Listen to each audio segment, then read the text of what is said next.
네, 우리 다 함께 묵상 기도 드리심으로 하나님께 예배를 드리겠습니다. 기도하시겠습니다.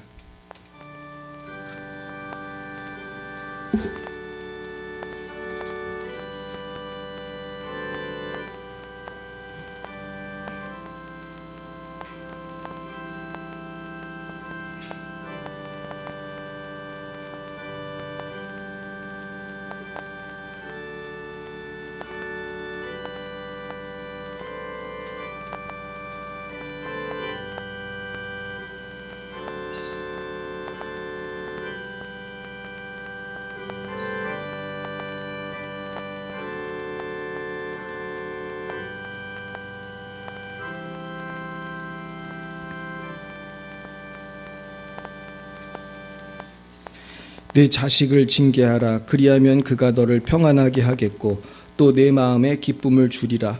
묵시가 없으면 백성이 방자히 행하거니와 율법을 지키는 자는 복이 있느니라. 아멘. 사랑과 은혜가 충만하신 하나님 아버지, 참 감사합니다. 이 악한 세상 가운데서도 우리를 구별하여 세워주시고 아직까지도 우리에게 신앙의 자유를 주셔서 우리가 자유롭게 모여 하나님을 아버지라 부를 수 있으며 예배 드릴 수 있게 하시니 참으로 감사드립니다. 그러나 이 세상은 날이 갈수록 하나님 없는 자유, 성경에 위배되는 인권을 말하며 거룩하신 하나님을 대적하고 있습니다. 주님, 이 모든 것이 우리가 빛과 소금으로 사명을 잘 감당하지 못함인 줄 압니다. 주님, 우리의 게으름과 나약함과 어리석음을 용서하여 주옵소서. 주여, 이제는 우리 한국교회와 열방의 교회들이 모두 깨어나 일어나게 하시고 기도하며 복음을 증거하며 하나님 없이 살아갈 수 없음을 확실히 드러내는 우리 교회들이 다 되게 하여 주옵소서. 하나님, 오직 예수님 안에 소망이 있고 영생이 있음을 증거하게 하여 주시옵소서. 사랑의 하나님 아버지, 이 일을 위하여 이 땅에 아버지 무신론에 빠져 살아가는 정치 지도자들이 다 회개하고 돌아오게 하시고 이 땅에 하나님을 경외하는 지도자로만 가득하게 하여 주옵시고 하나님을 대적하는 법안들이 다 없어지게 하여 주옵시고 자유주의는 떠나가게 하여 주시고 유신론 쪽 진화론은 떠나가게 하여 주시고 모든 교단과 한국교회가 회복되게 하여 주옵소서. 주님, 지금도 하나님을 온전히 믿지 않는 거짓 선지자들이 강단을 장악하고 참된 목자인 척 활동하고 있습니다. 이 어둠의 세력들이 예수님을 떠나가게 하여 주세요. 사랑의 주님, 예수님께서 우리를 구원하시기에 십자가의 보혈을 흘려주셨는데 그 존귀하신 주님의 보혈을 무시하며 성경을 무시하는 이 땅의 국회의원들, 법관들, 정치가들이 다 회개하게 도와주세요. 이 땅의 젊은이들, 지식인들이 유물론과 지다론에서 해방되게 해주시고 회개하고 교회에 다 나오게 하여 주옵소서. 하나님, 이 악한 시대에 우리 열방의 빛사는 교회를 세워주시니 감사합니다. 우리가 빛과 소금의 사명 감당하게 하여 주세요. 하나님, 우리에게 부흥을 주세요. 우리 가족을 구원해 주세요. 우리의 친구를 구원해 주세요. 우리 이웃들을 구원해 주세요. 하나님, 미혹하는 악한 영, 우리 자녀, 친구, 이웃들을 미혹하는 악한 영은 예수님을 떠나가게 하여 주옵소서. 하나님 아버지, 우리나라가 선교한국 되기 원합니다. 아버지, 이제 오늘부터 이제 로잔 대회가 인천에서 송도에서 시작이 됩니다. 하나님, 5천 명의 기독교 지도자들이 222개국에서 모이게 되었습니다. 하나님, 성령이 임하여 주셔서 이것이 단순한 행사가 아니라 정말로 철저하게 회개하고 낮아지고 함께 부르짖어 기도하는 성령의 잔치가 되게 하여 주시옵소서. 특별히 우리 오천식 선교사님 이번 로잔 대회에 봉사를 하시게 되었습니다. 아들을 지켜 주시옵시고 또한 우리 이름도 빛도 없이 헌신하고 봉사하는 모든 분들 한 분 한 분을 축복합니다. 인도하여 주옵소서. 하나님 아버지, 또 내일부터 우리 통합교단 목사님들을 위하여, 사모님들을 위하여 사도행전적 목회자 세미나가 열립니다. 성령을 보여주시옵소서. 우리 통합이 변해야 됩니다. 통합이 성령의 교단으로 변화되게 하시고 마지막 때에 재림의 주님을 기도로서 예비하는 우리 통합교단이 되게 하여 주옵소서. 주님, 예배의 첫 시간입니다. 마치는 시간까지 주님 지켜주시고 성부, 성자, 성령 하나님 홀로 영광을 받아 주시옵소서. 예수님 이름으로 기도드립니다. 아멘. 나는 전능하신 아버지 하나님 천지의 창조주를 믿습니다. 나는 그의 유일하신 아들 우리 주 예수 그리스도를 믿습니다. 그는 성령으로 잉태되어 동정녀 마리아에게서 나시고 본디오 빌라도에게 고난을 받아 십자가에 못 박혀 죽으시고 장사된 지 사흘 만에 죽은 자 가운데서 다시 살아나셨으며 하늘에 오르시어 전능하신 아버지 하나님 우편에 앉아 계시다가 거기로부터 살아있는 자와 죽은 자를 심판하러 오십니다. 을 믿으며 거룩한 공교회와 성도의 교제와 죄를 용서받는 것과 몸의 부활과 영생을 믿습니다. 아멘. 성시교독은 교독문 68번 이사야 40장이 되겠습니다. 68번 이사야 40장이 되겠습니다. 외치는 자의 소리여 이르되 너희는 광야에서 여호와의 길을 예비하라. 골짜기마다 도두어지며 산마다 언덕마다 낮아지며 고르지 아니한 곳이 평탄하게 되며 여호와의 영광이 나타나고 모든 육체가 그것을 함께 보리라. 말하는 자의 소리여 이르되 외치라. 대답하되 내가 무엇이라 외치리까 하니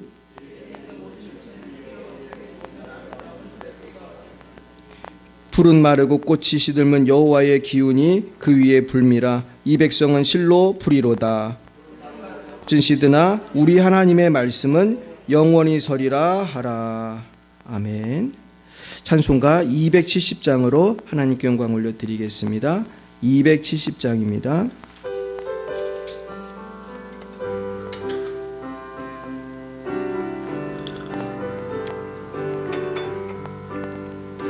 변찮는 주님의 사랑과 거룩한 보혈의 능력을 우리 다 찬양을 합시다. 주님을 만나볼 때까지 예수는 우리를 깨끗게 하시는 주시니 그의 피 우리를 눈보다 더 희게 하셨네. 우리를 깨끗게 한 피는 무궁한 생명의 물일세. 생명의 구원을 받은 자 하나님 찬양을 합시다. 예수는 우리를 깨끗게 하시는 주시니 그의 피 우리를 눈보다 더 희게 하셨네. 주님의 거룩한 보혈을 날마다 입으로 간증해 담대히 싸우며 나가세.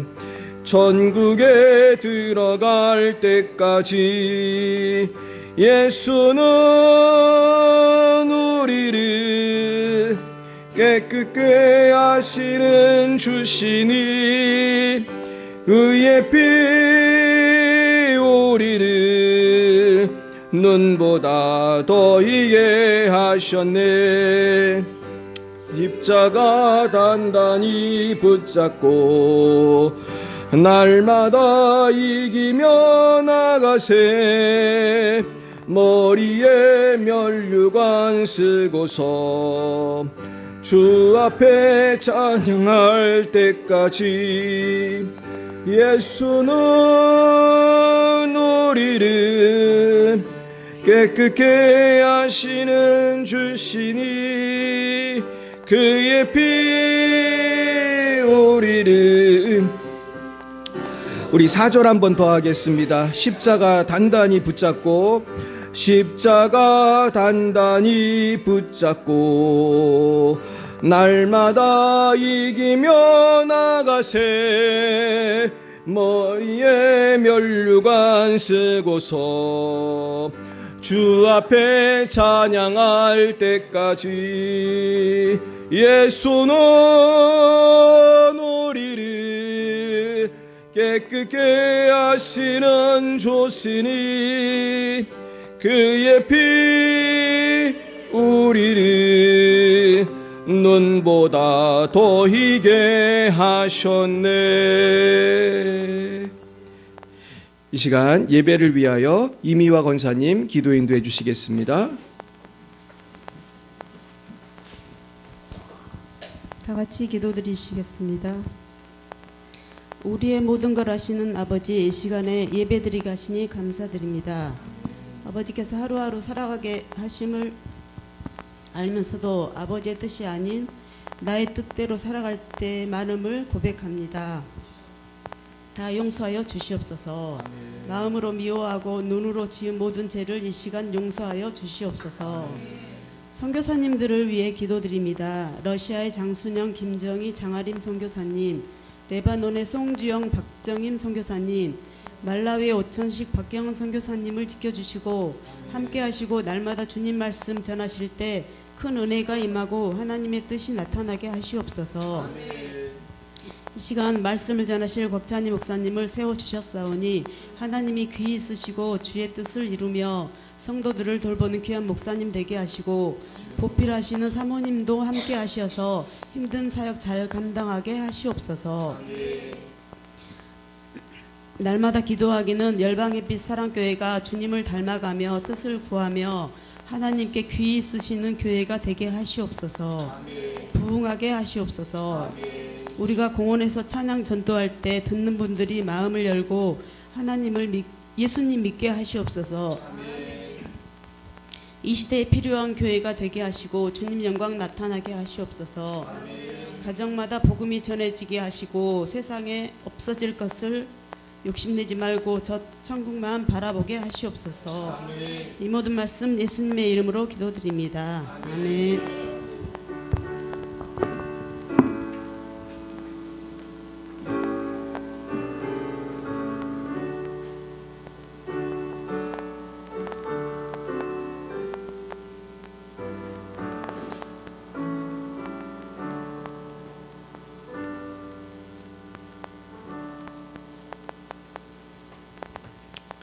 아멘. 감사합니다. 우리 권사님 말씀대로 세상 것을 바라보지 말고 저 천국만 바라봐야 할 줄 믿습니다. 네, 오늘 주신 말씀 창세기 37장이 되겠습니다. 오늘 이제 드디어 이제 요셉의 이야기가 이제 오늘부터 시작이 되는데요. 창세기 37장 1절에서 11절 말씀, 구약 56면입니다. 37장 1절에서 11절 말씀을 같이 보시겠습니다. 제가 1절을 먼저 받들어 읽겠습니다. 야곱이 가나안 땅 곧 그의 아버지가 거류하던 땅에 거주하였으니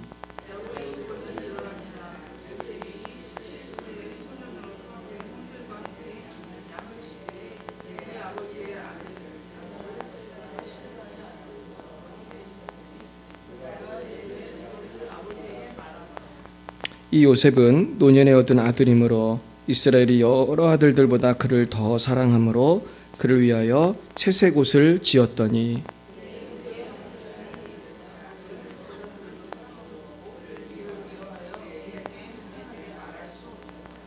요셉이 그 꿈을 꾸고 자기 형들에게 말하매 그들이 그를 더욱 미워하였더라.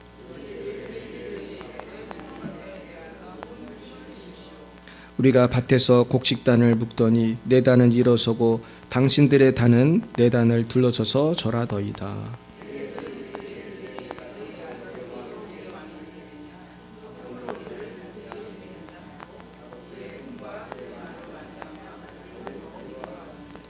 요셉이 다시 꿈을 꾸고 그의 형들에게 말하여 이르되 내가 또 꿈을 꾼즉 해와 달과 11별이 내게 절하더이다 하니라.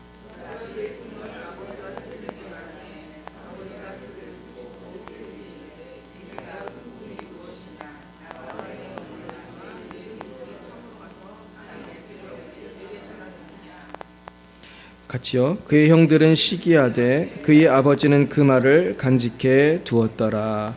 아멘. 잠깐 기도하겠습니다. 하나님, 오늘 이 귀한 말씀을 통하여 아버지 은혜 받게 하시니 감사합니다. 우리도 주님이 주시는 꿈을 꾸기 원합니다.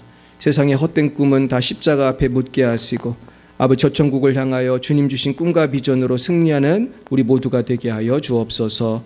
예수님 이름으로 기도했습니다. 아멘. 제가 하루는 곽선희 목사님의 그 말씀을 듣는데 그런 얘기를 하시더라고요. 하루는 이분이 나이가 그분보다 더 많은, 아주 나이가 많은 어떤 분을 만나게 되었다고 합니다. 그리고 만났는데 아마 장로님인 것 같은데, 그 장로님이 그런 얘기를 하더래요. 자기가 나이가 들고 보니까 이제는 집에 있는 모든 책은 다 치우고 다 버리고 성경책만 읽는다고 그러더래요. 그러면서 곽선희 목사님이 칭찬을 하시더라고요. 이제 주님 나라 갈 때 다 됐으면은 뭐만 보면 돼요? 성경책만 보면 되는 거예요. 아멘. 근데 사실 그런 것 같아요. 우리가 죽을 때가 됐는데 잡지 보고 만화책 보고 뭐 소설 보고 그럴 여력이 없어. 이제 천국 갈 날이 가까웠으면 성경만 봐야 할 줄 믿습니다. 제가 왜 이 얘기 말씀을 드리냐면은 요즘 많은 사람들이 너무나 많은 것을 보고 너무나 많은 이야기를 들으면서 점점 거룩해집니까? 점점 방황합니까? 방황하죠. 옛날엔 듣도 보다 못한 얘기를 듣죠. LGBT라는 게 옛날엔 없었던 말이거든요. LGBT라는 말이 없었어요.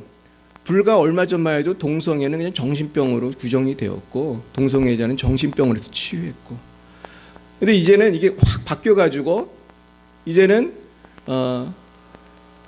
남성 여성에 대해서 당연히 말을 해야 될 것도 못해. 그래가지고 여러분 제가 옛날에 보내드린 영상이 있을 건데, 미국 감리교회에서는 예배 때 하나님 아버지라는 말을 쓸 수 없게 했어요. 하나님 아버지라는 말을 쓰면 남성 여성이 아닌 사람이 들을 때 불쾌감을 느낄 수 있다. 이게 말이 됩니까?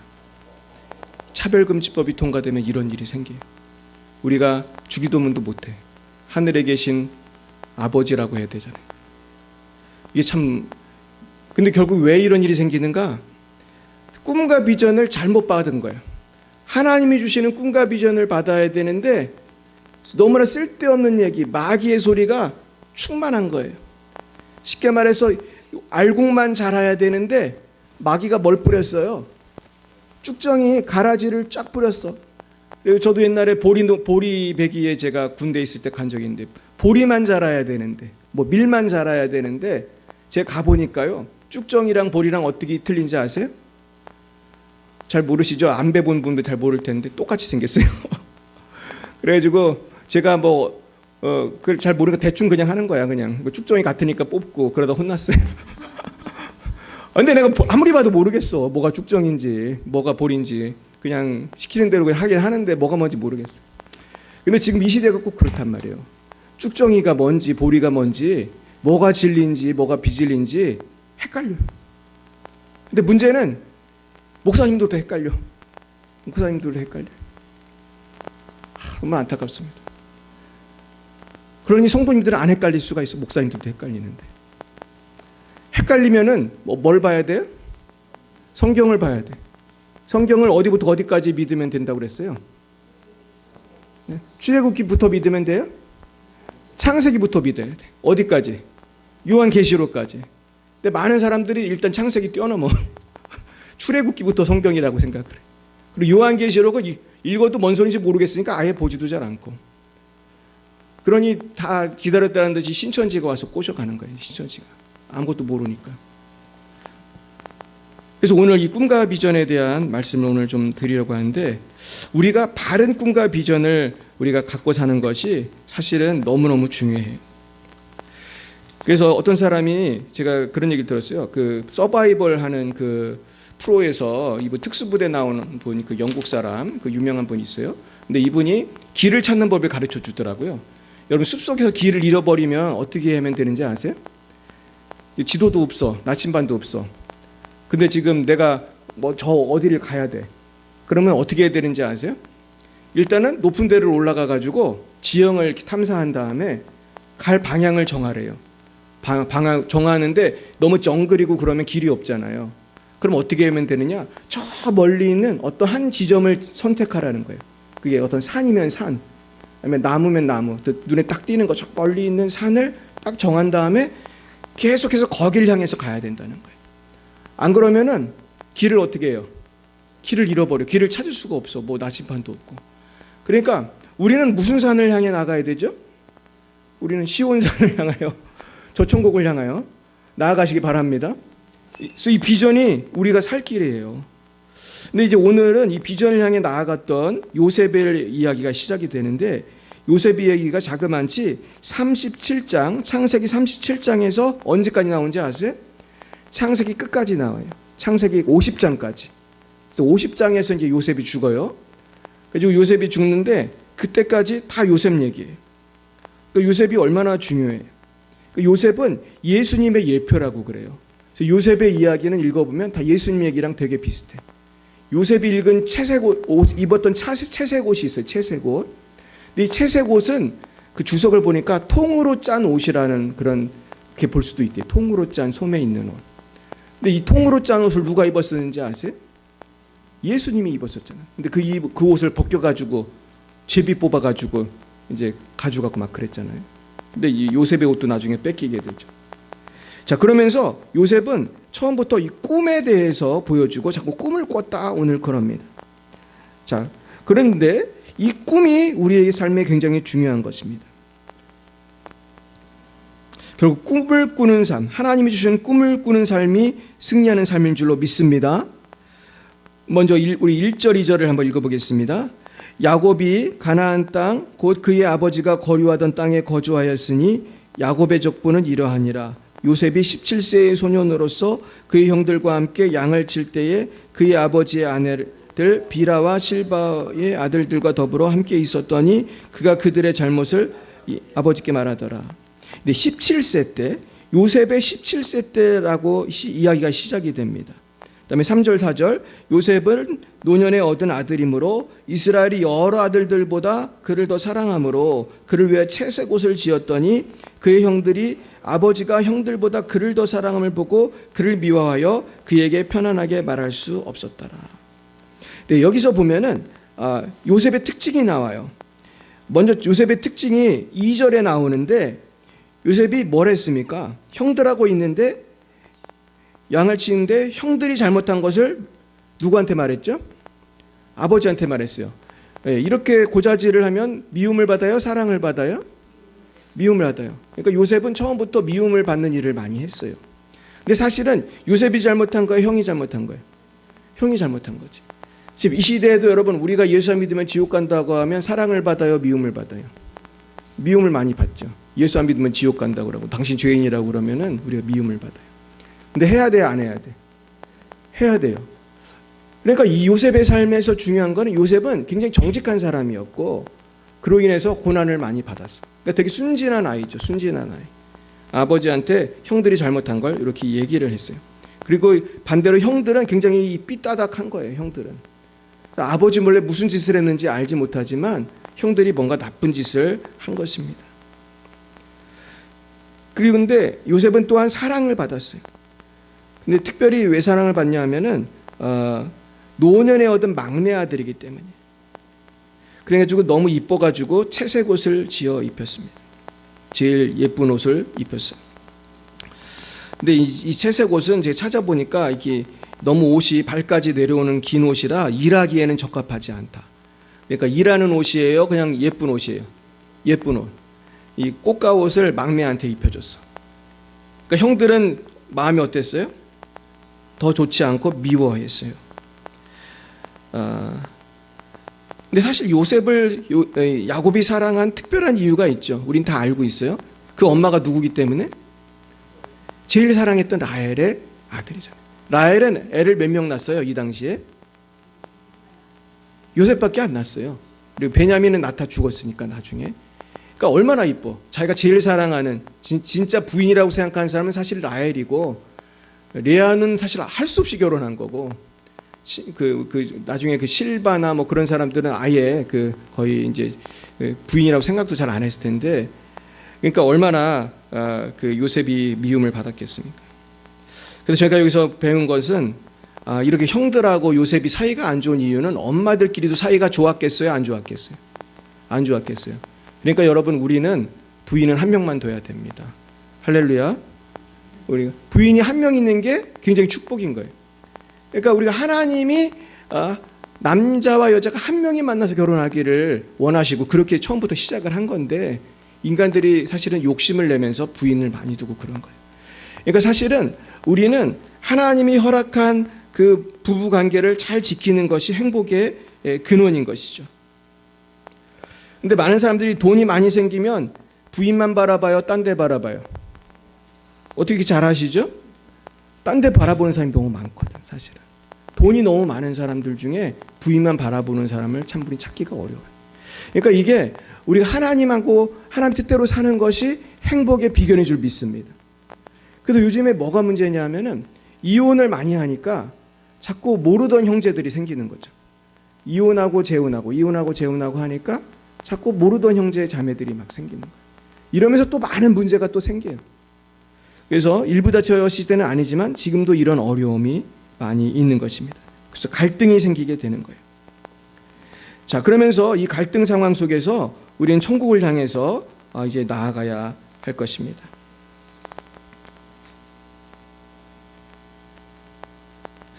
그런데 이 보면은 이 형들하고 요셉을 제가 생각을 해보니까 형들은 사랑을 받지 못해. 아버지는 우리를 자식 취급도 잘 안 해. 아버지의 자식은 누구뿐인 것 같아요? 요셉뿐인 것 같아. 근데 이걸 알 수 있는 말이 나중에 나와요. 그 창세기 이 요셉이 없어졌을 때 형들이 하는 대화를 보면 좀 기가 막힌 장면이 나옵니다. 우리 한번 볼까요? 오늘 읽었던 장면 뒤에 보면은 그 형들하고 그 야곱하고 하는 말이 나옵니다. 자, 32절 보겠어요. 그의 채색 옷을 보내어 그의 아버지에게로 가지고 가서 이르기를 같이요. 우리가 이것을 발견하였으니 아버지의 아들의 옷인가 보소서 하매. 아버지의 아들의 옷인가 보소서. 그럼 딴 사람들은 아버지 아들 아니에요? 이 말이 얼마나 웃겨. 그러니까 아버지가 얘는 내 아들이라고 얼마나 편애를 했으면 아버지 아들의 옷인가 보소서. 사실 야곱이 잘했어요, 못했어요? 야곱도 실수를 한 거지, 사실은. 형들이 아버지의 아들의 옷인가 보소서 이런 말 할 정도로 야곱의 자식이 10명이 넘었지만 실제로 자식 취급받은 거는 요셉밖에 없었던 거예요. 그러면서 요셉은 사랑을 받아서 잘 자랐지만 형들은 삐뚤게 자란 거예요. 그러니까 사실 야곱이 되게 잘못한 거죠. 그래서 어떤 목사님은 그 책을 보니까 야곱이 너무 자녀 교육을 잘못했고 야곱이 너무나 이 형제들 사이의 문제를 잘 몰랐다. 이걸 알았으면은 요셉한테 혼자 보내가지고 형들한테 가봐라 그런 거 안 시켰을 텐데 형들이 그렇게 미워하는 걸 왜 몰랐을까? 보냈더니 어떻게 됐어요? 팔아먹었잖아요. 그러니까 이제 이런 걸 보면은 그 야곱한테 좀 어떤 문제가 많았다 그런 걸 알 수 있어요. 근데 이 형들은 사실은 열등감이 많았던 것 같아요. 사랑하는 여러분, 우리가 열등감이 많고 또 어떤 사람은 또 우월감이 많아요. 여러분, 열등감 있는 사람하고 우월감 있는 사람하고 누가 더 훌륭한 것 같아요? 둘 다 이상한 거죠. 둘 다 이상한 건데 사실 우리도 그럴 때가 가끔 있는데 열등감하고 우월감은 왜 생긴다고 생각하세요? 나하고 누구를 비교한 거죠? 나하고 옆에 있는 사람을 비교한 거예요. 그러니까 창조적인 자아 형성이 되려면 나하고 옆 사람을 비교하면 안 되고 나의 존재, 나의 가치를 어디에 두어야 되는 거예요? 성경에 두어야 되는 거예요. 하나님께 두어야 되는 거예요. 하나님 여러분을 사랑하십니까? 하나님 여러분을 정말 생명보다 사랑하십니까? 아멘 안 하시는 분은 뭔가요? 우리가 그런 어떤 자존감이 이제 거기서 나오는 건데 누구랑 비교하면 사람은 열등감에 빠지든지 우월감에 빠지든지 꼭 둘 중에 하나에 빠지게 된다는 거예요. 그러니까 사실 열등감에 빠지는 사람은 가끔 어떤 생각을 갖게 되겠어요? 가끔 우월감도 갖는 거예요. 그리고 우월감에 빠져가지고 잘난 척하는 사람은 사실은 어떤 마음도 있는 거예요? 열등감이 있는 거예요, 여러분. 그걸 아셔야 돼요. 혹시 그 주변에 너무나 잘난 척을 하고 그러는 사람이 있으면 참 잘 보세요. 그 사람이 왜 그럴까? 그 마음에 만족감이 없어서 그래. 하나님이 주시는 그런 만족감이 없어서 그래. 그러면은 이런 사람들은 꼭 요셉처럼 사랑받는 사람, 어떻게 잘 사는 사람을 보면 마음이 어때요? 마음이 안 좋아. 그러면서 얘가 좀 죽었으면 좋겠어. 일이 안 됐으면 좋겠어. 심지어 형제라도 죽었으면 좋겠어. 이런 마귀의 생각을 갖게 되는 것이죠. 그럼 우리가 이런 열등감과 우월감에서 벗어나는 길이 뭘까? 제가 한 3가지를 생각해 봤어요. 첫째는 하나님께 감사하면 돼요. 내가 오늘 타고 다니는 차, 오늘 내가 사는 집, 내가 먹는 된장찌개, 여러분 감사하고 계십니까? 이 중에 뭐 하나만 감사 안 하면 바로 무슨 생각이 들죠? 열등감이나 우월감이 드는 거죠. 주로 이제 열등감이 갖게 돼요. 그러니까 이게 참 문제거든요. 제가 옛날에 그 이상구 박사님의 그 간증을 듣고 되게 웃겼던 적이 있는데, 이분이 로스앤젤레스에서 병원을 개업을 했어요. 이분이 세브란스인가 나왔는데, 그 당시에 우리나라 의대 나온 사람들이 미국을 그렇게 많이 갔대요. 특별히 LA에 가서 돈을 많이 벌었대요. 근데 저도 미국에 살았기 때문에 미국의 교포들 잘 사는 거 압니다. 근데 다 잘 사는 건 아니에요. 근데 의사들 하면 웬만하면 잘 살잖아요. 근데 이 이상구 박사님이 꿈이 있었대요. 그 당시 예수님 안 믿을 때요. 꿈이 뭐였을 것 같아요? 동창들보다 더 좋은 차를 사가지고 동창회 때 자랑하는 게 꿈이었어요. 근데 이분이 수년을 노력을 해가지고 마침내 벤츠를 샀대요. 동창회를 갔다는 거예요. 근데 동창회를 갔는데 벤츠를 딱 몰고 갔는데 문제는 친구들이 없다는 거예요. 이걸 보여줘야 되는데 자기가 딱 벤츠에서 딱 열고 나오는 장면을 보여줘야 되는데 얘들이 다 없는 거예요. 그래가지고 차에서 기다렸대요. 친구가 올 때까지. 그래가지고 친구가 딱 오니까 방금 온 것처럼 차 문을 딱 열고 나와가지고 그러니까 친구가 그러더라는 거예요. 야, 너 성공했구나. 이런 말이 딱 나오더래. 아, 그래서 남자들이 자꾸 좋은 차를 사는가 봐. 그러면서 이제 밥을 먹으러 들어갔는데 그 친구가 광고를 해주더래. 야, 이상구 벤츠 샀다? 그래가지고 속으로 굉장히 흐뭇해하면서 그 얘기를 듣고 있었다는 거예요. 얼마나 웃겨요. 근데 이제 나중에 이분이 예수님 만나고 이제 변화되는데 이분이 그러더라고요. 그렇게 벤츠를 사가지고 행복한 것 같았는데 이분이 불안감이 생겼어요. 그래서 다시 예수 믿게 된 건데, 의사를 몇 년을 하고 돈을 그렇게 많이 벌었는데 하루하루 불안해 죽겠더라는 거예요.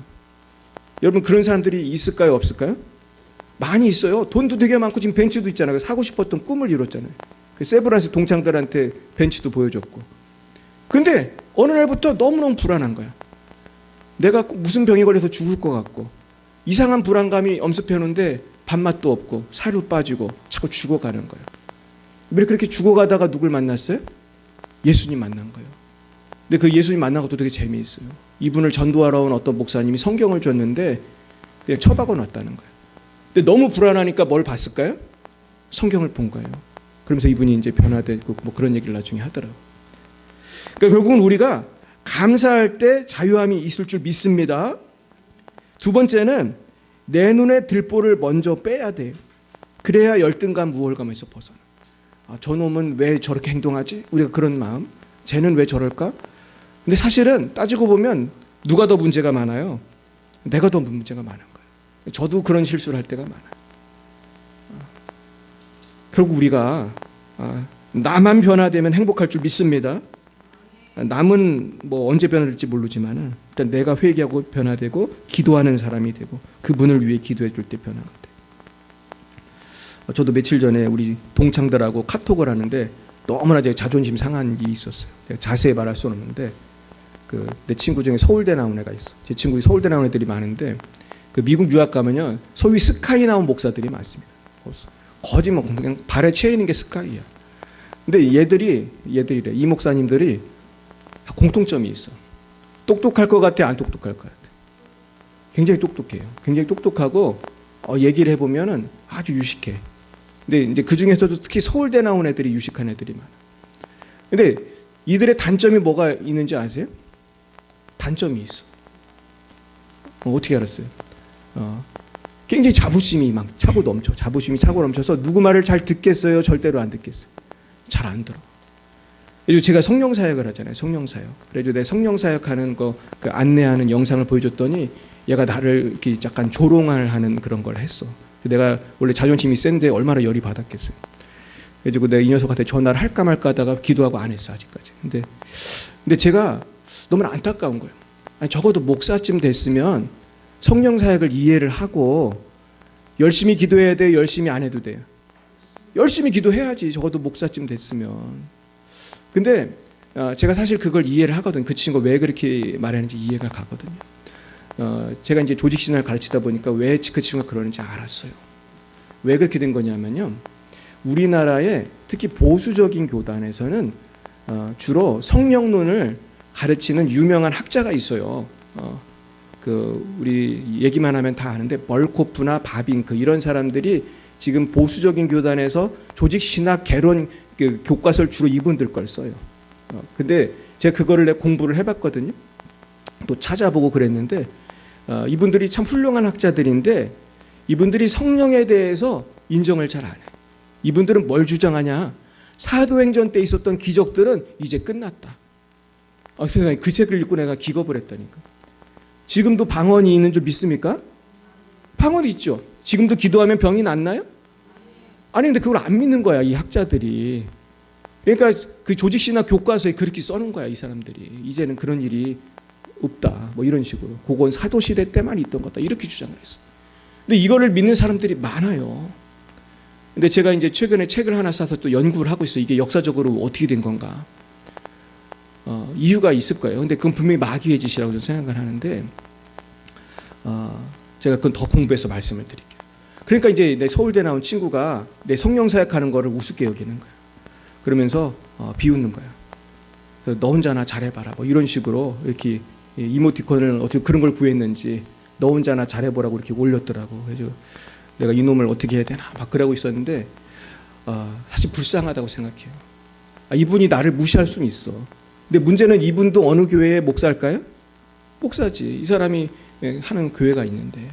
근데 성령을 부인하고 어떻게 목회를 하는지 나 이해할 수가 없는 거예요. 근데 이런 목사님들이 많을 것 같아, 적을 것 같아.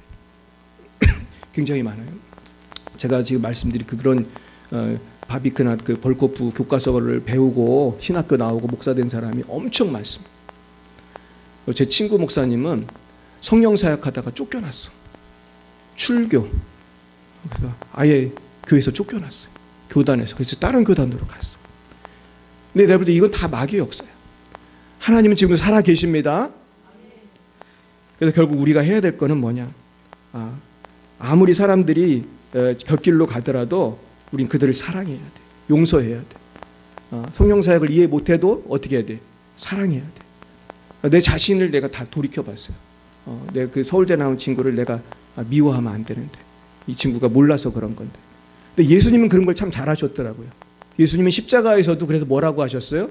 저들의 죄를 용서해 주시고 저들에게 돌리지 말아 주시옵소서.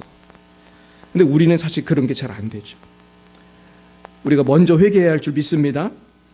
자, 세 번째는 우리가 이 열등감과 우월감에서 벗어나려면은 건강한 자아를 형성해야 돼요.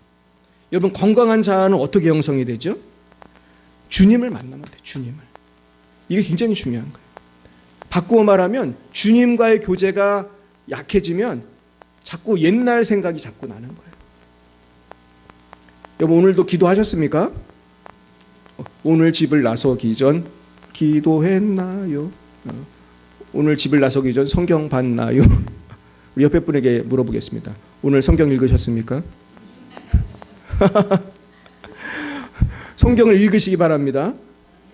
저도 목사지만 성경을 충분히 안 읽고 하루를 시작하면 이상하게 컬컬해요, 마음이. 이상하게 기도를 많이 안 하고 시작하면 꼭 그날 넘어져.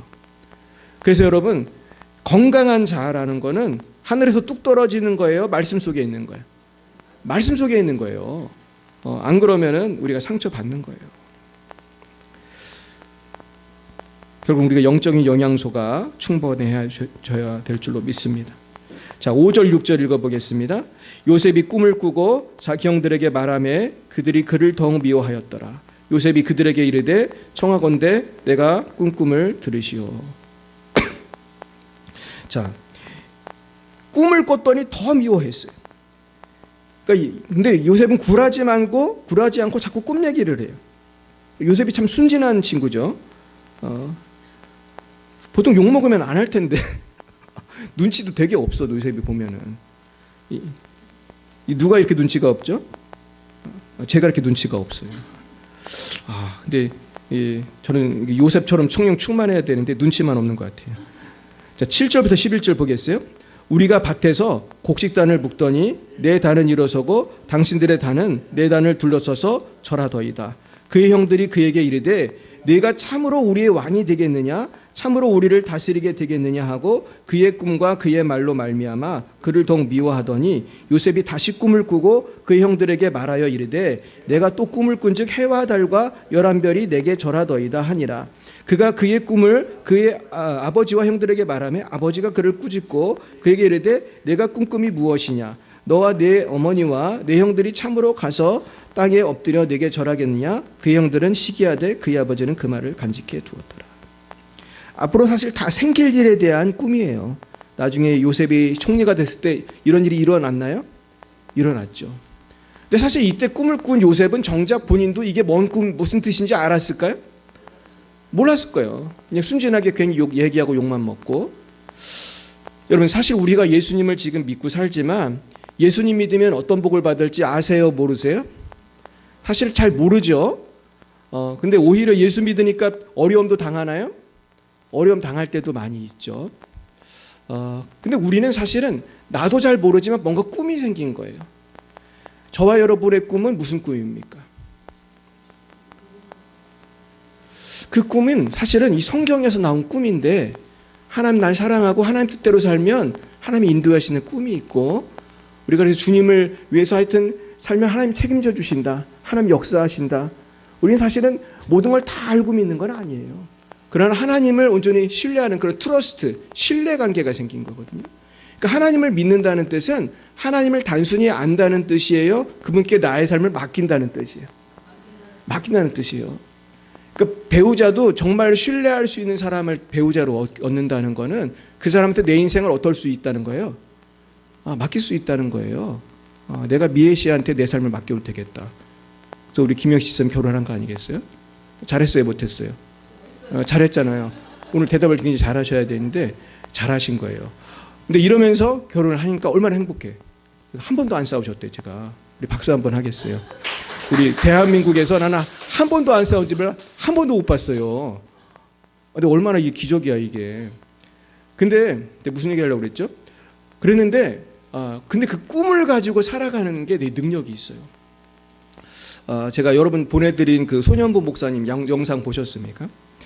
그 소년보 목사님은 세계로 교회, 부산 세계로 교회 담임 목사님이고 그 교회가 아주 건강한 교회예요. 한 해에도 한 100명인가 1000명인가 그 눈이 안 보이는 분들 뭐 해줘요? 그 개안 수술을 해드리고 심지어 이분이 예배당을 지려고 헌금을 모아놨는데 그거를 다 개안 수술을 해줬대. 그거를 그냥 그 몇억 몇십억인지를 그리고 그냥 예배당은 간단하게 지었다고. 근데 간단하게 지어서 되게 멋있더라고 그냥. 그러니까 제가 한국의 목회자들이 좀 이런 면이 필요하다.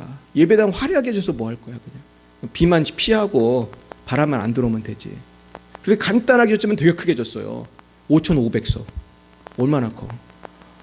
그랬는데 그것도 사실 돈 많이 들었을 텐데 그러면서 전도를 얼마나 많이 하는지 그래도 유명합니다. 근데 이분이 나는 어떻게 해서 이렇게 훌륭한 분이 됐나 했더니 이분이 엄청 가난하게 자랐대. 가난하게 자라다가 나중에 군대를 갔는데 어떤 이상한 부대에 착출이 돼가지고 갔다는 거예요. 갔더니 무슨 막사도 없고 그 텐트만 있고 그냥 겨울인데 선배들이 우통 벗고 구보를 하더래. 벌써 여기서 뭘 할 수 있어요? 이 부대는 쉬운 부대겠어요? 특수부대겠어요? 특수부대에 간 거야. 우리나라에 어떤 특수부대가 생길 때 초창기에 간 거예요. 너무 초창기라 막사도 없었대요. 그 텐트 치고 살았대. 텐트 치고. 근데 문제는 이 특수부대는 주일날 교회를 안 보내줘. 근데 이분은 교회를 갔겠어요? 안 갔겠어요? 교회를 가려고 교회를 가겠습니다 이렇게 보고하고 그랬다가 계속 얻어맞은 거야. 나중에는 맞다가 그냥 교회 가겠다고 그냥 갔대. 갔다 오면 어떻게 됐을까요? 뒤지게 맞는 거지. 밤에 잘 때도 맞고 어떻게 하다 맞고 막 진짜 피가 철철 나도록 맞고 막 머리가 깨지도록 맞고 나중에는 분노한 그 고참이 삽을 휘둘러가지고 죽을 뻔했대. 그래가지고 삽이 촥 피했는데 촥 해가지고 입술이 찢어져가지고 이거를 기억 꼬맸다고 하더라고. 근데 꼬매는 군의관이 막 울더래. 너무 슬퍼가지고. 이분이 한 6개월 죽도록 맞았대. 한 6개월인지 7개월인지 죽도록 맞고, 그러면서 계속 간 거예요, 교회를. 특수부대가 얼마나 군기가 셉니까? 그렇게 매맞으면서도 계속 교회를 간 거예요. 그리고 그러니까 나중에 자기가 바보처럼 되더래요. 바보처럼. 왕따를 오래 당하면요 바보처럼 돼요. 저도 그런 경험이 있어요. 우리나라 이상한 교회에서 제가 바보처럼 됐었는데 얼마나 괴롭히는지 알 수 없어요. 사람들이 그렇게 악합니다. 근데 이제 예수 믿는다고 그렇게 이분이 고생을 한 거예요. 그러니까 나중에는 소년보 그러면은 네 일병 소년보 이렇게 말해야 되는데 네 이런 식으로 말했대. 바보처럼 하도 매를 맞고 그러니까. 근데 어느 날 높은 사람이 부르더래 자기를. 불러서 갔더니 오늘부터 교회 나가도 된다고. 이제 손을 들은 거예요. 근데 후임이 들어왔대요. 어떻게 했을까요?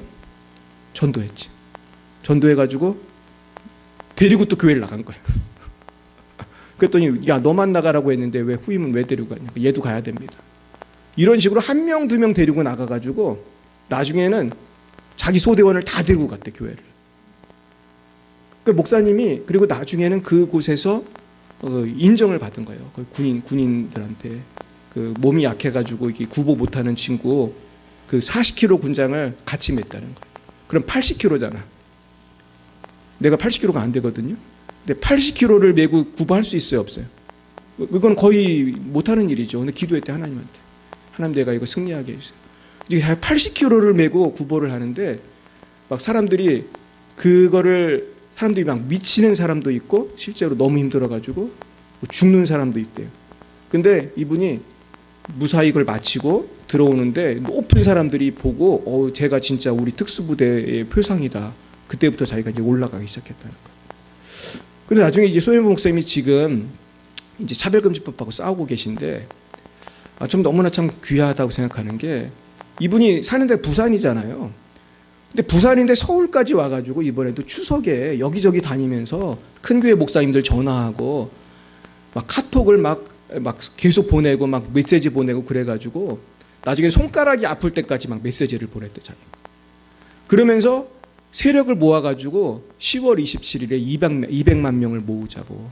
오정현 목사님, 막 오정원 목사님, 막 뭐 이찬수 목사님 막 연락을 해가지고 이제 하기로 했다는 거예요. 야, 근데 참 이분이 우리 교단 목사님도 아니고 전 이분 잘 몰라요. 근데 한 사람이 그렇게 비전을 가지고 그렇게 연단을 받으니까 대한민국을 바꾸는 거예요. 할렐루야. 이분 한 분이 이렇게 난리를 쳐가지고 10월 27일에 우리가 그 행사가 지금 기획이 된 거예요. 그래가지고 이분은 그러더라고요. 그날은 종교개혁주일인데 주일 예배를 거기 가서 드리자. 우리 다 모여서 드리자. 이게 얼마나 어려운 일입니까? 목사가 주일 아침 예배를 안 드리고 거기 다 모여서 드리자고는 참 어려운 일인데 그래서 우리도 아마 그때는 거기 가서 드려야 되지 않을까 생각 중입니다. 그래서 저는 그 목사님이 왜 그렇게 강력한 주님의 도구가 됐는가? 그것은 꿈을 가지고 연단 받았기 때문에 그 꿈을 바라보고 죽든지 살든지 갔기 때문에 여러분 그렇게 사시면은 지금은 어렵지만은 주님의 타이밍이 되면 여러분을 확 높여주실 줄로 믿습니다. 그 엘리베이터 타는 날이 꼭 온다니까요. 믿으시길 축원합니다. 그날은 반드시 와요. 그렇다면 우리 하나님께서 우리 주시는 꿈은 어떤 특징이 있는가? 이것을 몇 개 말씀드리고 마치겠는데 첫째는 하나님께서 주시는 꿈은요. 우리에게 미래를 생각하고 계획할 수 있도록 삶의 방향을 제시해 주는 거예요. 이것이 중요해요. 이 방향 감각이 없는 사람은 불쌍한 사람이에요. 삶의 방향 어디로 가야 되는지 하나님이 알려주시는 것입니다. 여러분 그러면 우리의 방향은 어디예요? 천국이고 사실은 또 교회고. 그러니까 하나님을 사랑하는 사람은요 참 신기하게도 교회를 사랑해요. 아멘이십니까? 이게 정말 그래요. 제가 외국에도 많이 나가보잖아요. 하나님을 사랑하는 사람은 이상하게 교회를 사랑하고 성도를 사랑하고 목사를 사랑한다. 그래가지고 목사가 아무리 조그만 교회 목사라도 굉장히 공손하게 돼요. 그러니까 저같이 조그만 교회 목사들은 어디 가면 인정을 받겠어요? 무시를 받겠어요? 대놓고 무시하는 사람 별로 없어요. 근데 대충 눈치는 채지 우리가. 근데 진짜 훌륭한 분들은요. 이 개척교회 목사한테도 공손하게 하더라.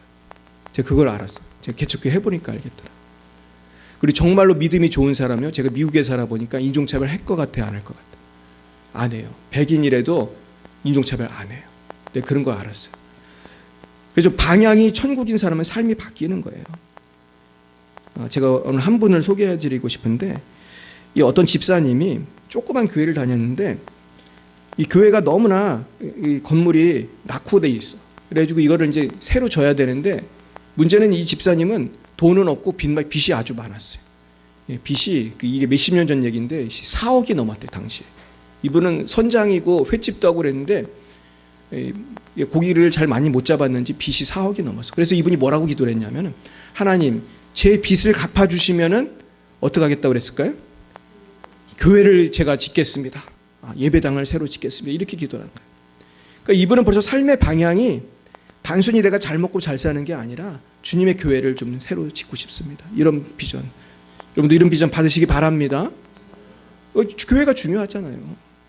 그래서 이분이 이렇게 계속 기도를 했는데, 문제는 이분이 너무 빚이 많고 뭐 이런 여망이 없는 거예요. 여망이.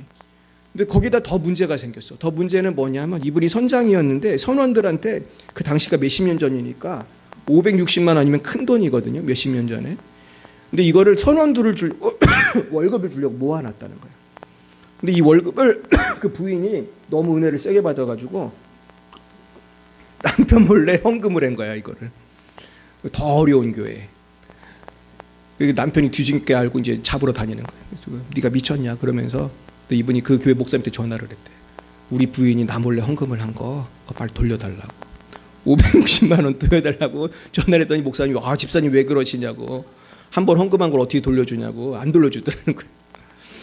그래가지고 너무나 낙심해가지고, 하나님한테 내가 분명히 이 빚 갚아주면은 내가 헌금하고 교회를 잘 짓겠다고 했는데 빚은 안 갚아주기는커녕 부인이 몰래 자기 월급 줄 것까지 갖고서 헌금을 해가지고 지금 난리가 났잖아요. 지금 선원들 월급도 못 주게 생겨가지고.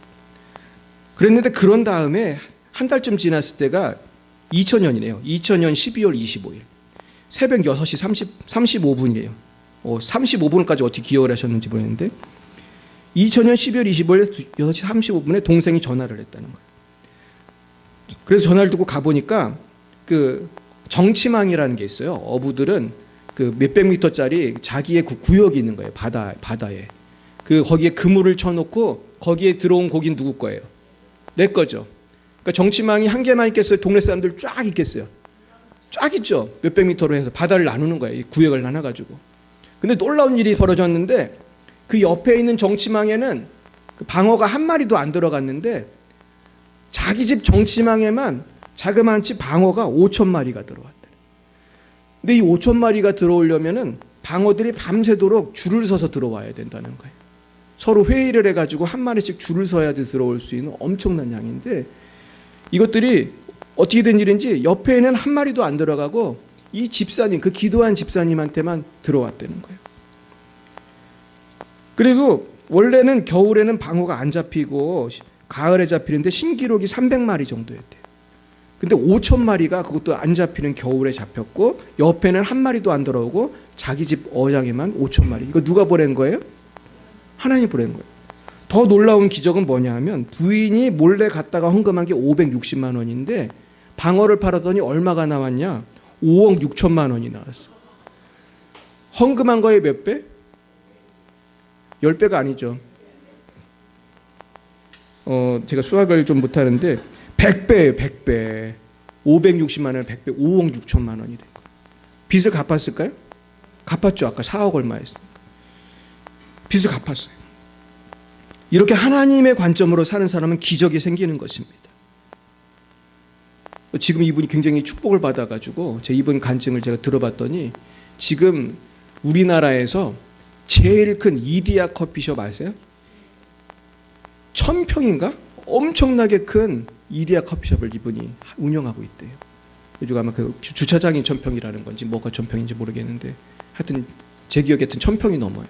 그런 어마어마하게 큰 커피숍을 운영하고 있어요. 하나님이 하신 줄 믿습니다. 둘째, 하나님께서 주시는 꿈은 우리에게 소망을 줘요. 그러면서 그 소망 때문에 우리가 승리하는 거예요. 저도 이번에 11월에 인도를 가는데 인도는요 정말로 힌두교의 나라고 예수 믿는 게 참 힘든 곳이에요. 지금도 핍박을 얼마나 무섭게 하는지 몰라요. 인도는 힌두교 때문에 예수 믿는 사람들은 쫓겨나다시피 해가지고 모여 사는 곳이 있거든요.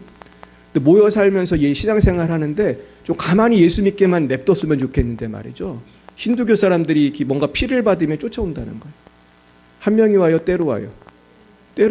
때려와가지고 예배당 때려부시고 불 지르고 그 마을을 아예 불을 지르는 거예요. 사람을 죽이고.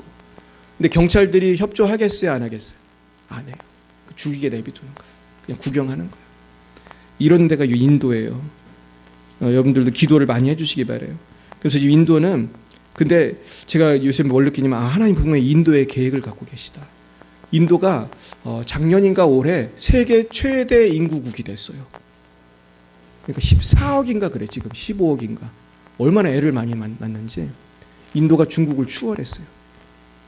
근데 문제는 지금 인도 총리가 모디인데 이 친구가 너무 힌두교에 특심한 거예요. 그래가지고 이상한 법을 통과시켜가지고 인도에 10개 주는 개종을 하면은 벌금을 내야 돼. 그렇죠? 전도도 맘대로 못하고. 근데 제가 가는 곳이 제일 핍박을 심하게 하는데 그 중에서도 제일 심하게 하는데 그래서 지금 갈까 말까 엄청 고민 많이 했어요. 너무 핍박이 세가지고. 근데 뭔가 뜻이 계시겠다. 그래서 근데 우리가 인도 성도들이 그렇게 어려운데도 소망을 품고 이렇게 살아가고 있는 거예요. 세 번째, 하나님께서 주시는 꿈은 우리에게 기쁨과 만족을 줘요. 그래서 이 소망이 있으니까 기쁨과 만족이 있는 것이죠. 제가 전에도 몇 번 말씀드린 적이 있는데 조용기 목사님이 어느 집에 신방을 갔는데 집이 너무 난장판이고 애들이 막 그냥 벽에다가 막 그림을 그려놓고 막 난리를 쳐놨다는 거예요. 그래서 자기가 신방 갔던 어떤 집보다 어수선했다.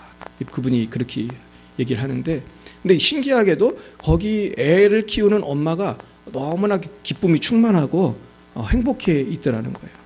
애들이 이렇게 난리를 치는데 왜 그랬을까요, 여러분? 비밀이 있어요. 그 남편이 의사인데 미국으로 유학을 갔는데 조금 있으면 온다는 거예요. 그리고 자기는 남편이 오면 보여주려고 집을 안 치우고 있대. 자기가 고생한 거 보여주려고. 애들이 막 그림 그려놓고 막 어지른 거를. 근데 그분은 뭐가 있어요? 꿈이 있는 거예요. 꿈. 이제 남편이 들어오면 어떤 일이 해결된다? 경제적인 문제도 해결되고 의사해서 돈 벌 거니까 그리고 내가 고생한 걸 알아주겠지. 여러분, 우리는 주님의 신부인 줄 믿습니다. 우리는 주님을 만나서 주님께 위로를 받게 될 것입니다. 네 번째, 하나님께서 주시는 꿈은 우리가 바른 삶을 살아갈 수 있는 동기를 주십니다. 그래서 이 하나님의 꿈을 꾸고 살아갈 때 우리는 많은 죄악들을 이길 수 있고 유혹을 이길 수가 있어요. 그래서 요셉은 보디발의 아내가 그렇게 꼬셔도 그렇게 유혹을 해도 넘어가지 않았어요. 그래서 사도들은 하나님의 꿈을 꾸고 모든 그 핍박을 이겼습니다. 그래서 꿈이 있는 사람은 삶이 다른 것이죠. 이거는 이제 꾸며낸 그런 스토리 같은데 하루는 예수님과 제자들이 길을 가고 있었대요. 근데 예수님이 제자들한테 돌멩이를 하나씩 들고 나를 따르라 그러더라는 거예요. 돌멩이를 들고 가는데 너무 무겁잖아요. 그래서 제자들이 가면서 이 돌은 너무 무거우니까 좀 조그만 돌멩이로 바꿔야겠다. 그래가지고 많은 사람들이 그 조그만 돌멩이를 들은 사람이 있고 또 큰 돌멩이 들은 사람이 있었어요. 근데 어느 정도 길을 갔더니 예수님이 어떻게 했을 것 같아요? 자, 이 돌멩이를 떡으로 만들어주겠다. 그러면서 빵으로 만들어주시더래. 그러니까 큰 돌멩이 든 사람은 큰 빵을 먹었고 작은 돌멩이 집은 사람은 단팥빵 같이 조그만 거를 먹은 거죠. 근데 물론 이거는 이제 꾸며낸 얘기겠지만은 여러분, 여러분의 십자가 크다고 느끼십니까? 그 십자가가 나중에 축복이 될 줄 믿습니다. 결국 우리는 소망을 가져야 되는 것이죠. 다섯 번째, 하나님께서 주시는 꿈이 있는 사람은 동일한 꿈을 가진 사람들과 모이게 되고 꿈이 없는 사람에게 꿈을 나누어 줄 수 있어요. 그래서 우린 동일한 꿈을 가지고 교회에 모이고 주님을 모르는 사람들에게 우리가 복음을 전할 수가 있는 것입니다. 아까 말씀드렸던 분이 이제 김성태 장로님인데요. 이분 이야기를 조금 더 드리고 마치겠습니다. 이분이 이제 그 방어 때를 통해서 빚을 갚았습니다. 그러나 예배당을 질 돈은 너무나 부족했어요. 그래서 이분이 어떻게 했을까요? 또 기도를 했어요. 기도를 계속하기 시작했습니다. 근데 또 기도를 했더니 한 달 만에 또 기적이 일어난 거예요. 그분의 그 어장 안에 5m 30cm가 되는 고래가 들어와가지고 잠을 자고 있더래. 이제 원래 고래가 움직이면 그 그물이 찢어지는데 그 자로나 우로나 치우치지 않고 그 수많은 그물 중에 그분의 그물로 쏙 들어와가지고 거기서 잠을 자고 있다는 거예요. 그리고 이 고래를 팔아가지고 또 예배당을 건축할 수 있는 헌금을 또 마련을 했대요. 근데 그렇게 해도 좀 부족하더라는 거예요. 그래서 또 기도를 했다는 거예요. 그래서 예배당을 준공검사하고 한 달 후에 또 기적이 나타나는데 이번에는 5만 5천 평이 되는 정치망 안에 10일 동안 매일 오징어떼가 들어오더라는 거예요. 오징어떼가 너무 많이 들어와가지고 그물이 바다로 가라앉을 정도로 엄청난 오징어떼가 들어와가지고 결국은 이분이 그 10일 동안 매일 건져 올린 오징어떼로 성전 건축에 필요한 모든 것을 다 해결할 수가 있었대요. 할렐루야. 그러니까 방어떼로 빚 갚고 밍크고래, 오징어. 결국 여러분, 이분은 이제 어부니까 이런 역사가 나타났지만 나의 삶 속에도 하나님이 역사하실 줄 믿으시길 바랍니다. 하나님 역사하시는 거예요. 놀라운 일이 생기는 거예요. 근데 이분에게는 사실은 비밀이 있었는데 이분이 그 기적이 일어나기 전에 방어떼 기적이 일어나는 게 12월 25일인데 12월 27일까지 빚을 갚지 않으면은 경매에 들어갈 상황이었다는 거예요. 근데 이틀 전에 하나님이 방어떼를 보내주신 거예요. 그리고 친구들이 뭐라고 그랬냐면 용왕제를 지내보자 그랬대요.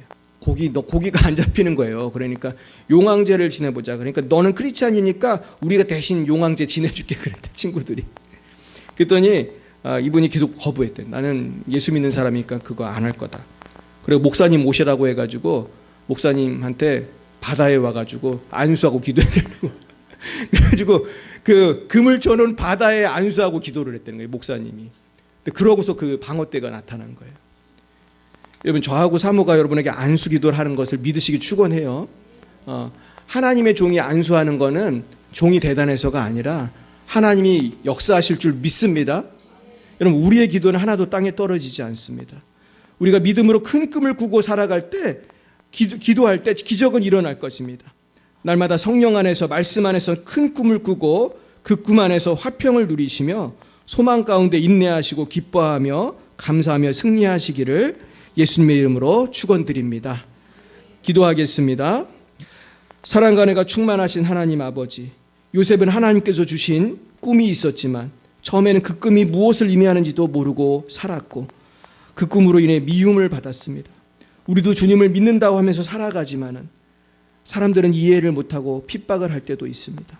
조롱할 때도 있습니다. 무관심할 때도 있습니다. 주여, 그러나 결코 낙심하지 않고 주님의 약속은 반드시 이루어짐을 믿고 날마다 주님 주신 비전을 품고 선교의 꿈을 꾸고 땅끝까지 복음 전하고 끝까지 인내하고 믿음 지키고 기도하는 우리 모두가 되게 하여 주시옵소서. 이 일을 위해서 범사에 감사하기 원합니다. 항상 기뻐하기 원합니다. 쉬지 말고 기도하기 원합니다. 인도하여 주시옵소서. 하나님, 이 시간 주님께 드린 예물을 위해 기도합니다. 아버지, 이 예물 쓰이는 곳마다 아버지 홀로 영광을 받아 주시옵소서. 11조와 감사와 선교의 예물을 바칩니다. 예물 드린 손길 위에 하나님 만배로 갚아주시고 참으로 우리 김성태 장로님이 경험했던 것 같은 놀라운 기적을 체험하고 우리 성도님들의 그 삶을 통해서 주님의 몸된 교회가, 선교지가 든든히 서가는 역사가 있게 하여 주시옵소서. 예수님 이름으로 기도드렸습니다. 아멘. 네, 우리 오늘부터 9월 28일까지 인천 송도 컨벤시아를 중심으로 하여 제4차 서울 인천 로잔 대회가 열립니다. 222개국 5,000명의 목회자, 선교사, 기업가, NGO 대표 등이 모이게 돼요. 그래서 아주 많은 분들이 모이는데 이 로잔 회의는 사실은 굉장히 복음적인 회의입니다. 그러니까 복음주의에 속한 크리스천들의 그 모임인데 이게 자주 모이는 게 아니에요. 한 10몇 년마다 한 번씩 모여요. 그래서 1970 몇 년도에 1차를 했고 지금이 4차니까 굉장히 가끔 모이는 건데 이 로잔 회의에 대해서 많은 분들이 사실은 잘 모르고 제가 볼 때 오해하는 분도 많이 계신 것 같아요. 근데 로자는 WCC랑 좀 성격이 많이 다릅니다. 그래서 로자는 되게 복음주의적인 모임이고, 전 로잔의 그 논문들도 많이 읽어봤는데, 로자는 굉장히 건강한 모임이라는 것을 아시고 기도해 주셨으면 좋겠어요. 또 저도 목요일쯤에 그 로잔에 봉사하고 또 참석하러 온 우리 신학교 동창들을 좀 만나기로 했어요. 근데 제 친구 하나는 영국에서 오고, 또 우리 오천식 선교사님은 아프리카에서 와가지고 지금 로잔에 그 참석을 하시게 됩니다. 그래서 뭐 봉사를 하기도 하고 토론에 참석하시기도 하고 뭐 그러는 것 같습니다. 그래서 기도해 주시기 바랍니다. 오늘은 순모임 후에 2시부터 순장 모임을 갖겠습니다. 우리가 또 함께 순장 모임에 참석해 주시기 바라겠습니다. 네, 우리 옆에 분에게 인사하겠습니다. 꿈과 비전을 가지고 삽시다. 네, 우리 다 일어나셔서 우리 주님 오실 때까지 찬양하시고 기도로 마치겠습니다.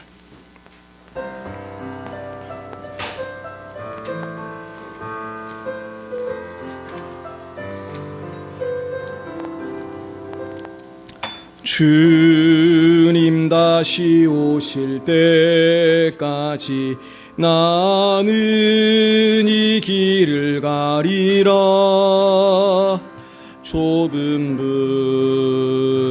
좁은 길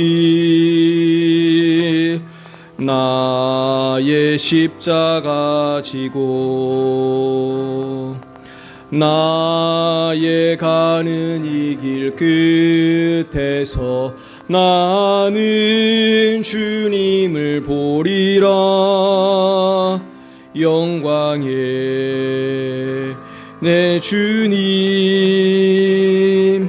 나를 맞아 주시리. 주님 다시 오실 때까지 나는 일어나 달려가리라. 주의 영광 온 땅 덮을 때 나는 일어나 노래하리. 내 사모하는 주님 온 세상 구주시라. 내 사모하는 주님 영광의 왕이시라.